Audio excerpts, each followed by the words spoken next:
Hello guys! Welcome back to my YouTube channel again. Hi, it's me, Joan Broñola again. So for this video guys, may bago na naman akong in-upload ngayon. Ay papakita sa inyo ngayon.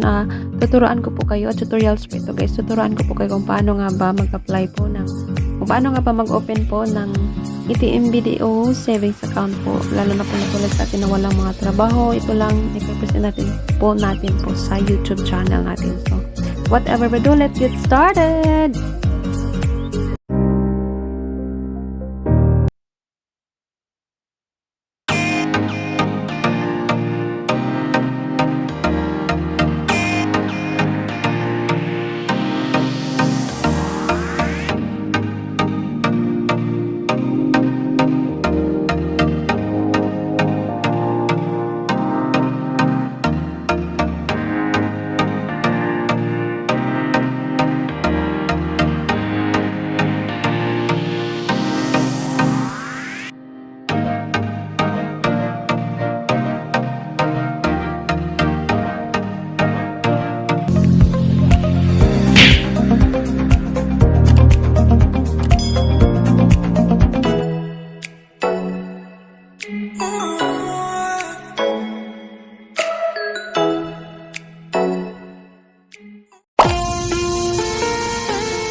So, yun lang po yung video ko po ngayon guys. Sana po may nakukuha naman kayong bagong ideas po ngayon. Sana po nakapag-share pa ako ng magandang ideas po sa inyo po. So, if you like this video, please give me like, thumbs up, and subscribe sa hindi pa nakapag-subscribe para ma-notify kayo sa mga susunod ng coming videos ko po. So, whatever you value the most in life, you are become like special. So, keep always positive in your mind and put smile in your face. Bye. See you around. Thank you so much for watching. God bless us all. Oh.